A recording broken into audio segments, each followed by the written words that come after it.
స్నేహితులారా, మన భారతదేశంలో కర్ణుడి పాత్ర ఒక చర్చనీయాంశం.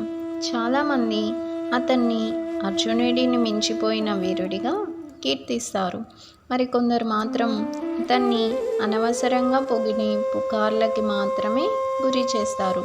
కర్ణుడు నిజంగా అర్జునుడిని మించాడా, లేక అతని కీర్తి అతను పోరాడిన నిజ జీవితాన్ని మించి ఉందా?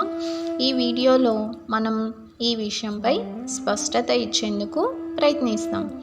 కర్ణుడి పుట్టుక మరియు సామాజిక వివక్ష. మొదట కర్ణుడి పుట్టుక ఒక రహస్యం. సూర్యదేవుని కుమారుడైనప్పటికీ అతను సూతపుత్రుడిగా పెరిగాడు.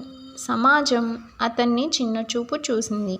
ఈ సామాజిక వివక్ష అతన్ని యుద్ధ వీరుడిగా ఆవిర్భవించటానికి పునాది వేశాయి. కర్ణుడు సూతపుత్రుడిగా పెరిగిన కారణంగా అతను చాలా అవమానాలను ఎదుర్కొన్నాడు. సూతపుత్రునికి రాజరికత యోగ్యత లేదనే భావన అతన్ని మరింత ధైర్యంగా మార్చింది. కర్ణుడు వర్సెస్ అర్జునుడు, వీరిద్దరి శిక్షణ. కర్ణుడు మరియు అర్జునుడు ఇద్దరూ పరాక్రమశాలి యోధులు. అయితే వారి శిక్షణలో ఉన్న తేడాలు కూడా గమనించదగినవే. అర్జునుడు ద్రోణాచార్యుల వద్ద శిక్షణ పొందితే, కర్ణుడు పరశురాముడి వద్ద శిక్షణ పొందాడు. అయితే పరశురాముడు క్షత్రియులకి శిక్షణ ఇవ్వడు.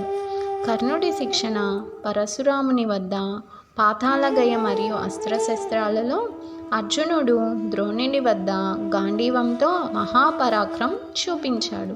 శిక్షణలో ఉండే తేడా వీరిద్దరి పోరాటాలపై ఎలా ప్రభావం చూపిందో పరిశీలించాలి. కురుక్షేత్ర యుద్ధం.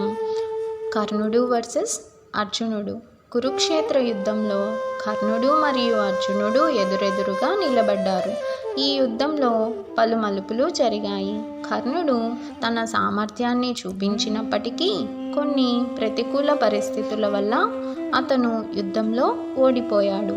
కురుక్షేత్రంలో కర్ణుడు తన కవచ కుండలాలను త్యజించిన తరువాత కొంచెం బలహీనుడయ్యాడు. కృష్ణుడు కర్ణుడి చక్రలోపం జరిగినప్పుడు అర్జునుడిని అవకాశం ఇచ్చాడు. కర్ణుడిపై కృష్ణుడి మాటలు. కృష్ణుడు తన మాటలలో కర్ణుడిని చాలా గొప్ప వీరుడుగా అభివర్ణించాడు. కృష్ణుడి మాటలు కర్ణుడి వీరత్వాన్ని కీర్తించినప్పటికీ అతని నిర్ణయాలు అతన్ని వ్యతిరేకించాయి. కృష్ణుడు కర్ణుడిని పాండవుల పక్షంలో చేరమని ప్రలోభ పెట్టినప్పటికీ కర్ణుడు దుర్యోధనుడిని వదలలేదు. కృష్ణుడి ప్రకారం కర్ణుడు నిజమైన యోధుడే కానీ అతని నిర్ణయాలు అతన్ని బాధ్యుణ్ణి చేశాయి. కర్ణుడు వీరుడా లేక పుకార్లా? ఇప్పుడు మీరు కర్ణుడి సామర్థ్యాలు మరియు జీవితంలోని అనేక అంశాలను పరిశీలించాడు. కర్ణుడు నిజంగా అర్జునుడి కన్నా గొప్పవాడా, లేక అతని వీరత్వం కేవలం పుకార్లేనా? కర్ణుడి సామాజిక స్థాయి కారణంగా అతని వీరత్వాన్ని చిన్నచూపు చూసే అవకాశం ఉంది. కురుక్షేత్ర యుద్ధంలో కొన్ని సందర్భాలలో అతని నిర్ణయాలు అతని ఘనతను తగ్గించాయి. మహాభారతం కథలో కర్ణుడి పాత్ర నిజంగా గౌరవనీయమైనది, కానీ అతని నిర్ణయాలు అతని ఓడిపోయే విధంగా మార్చేశాయి. మీరేమనుకుంటున్నారు? కర్ణుడు నిజంగా అర్జునుడిని మించిపోయిన యోధుడా, లేక అతను కేవలం పుకార్లకి గురైనవాడా? కమెంట్స్లో మీ అభిప్రాయాన్ని పంచుకోండి.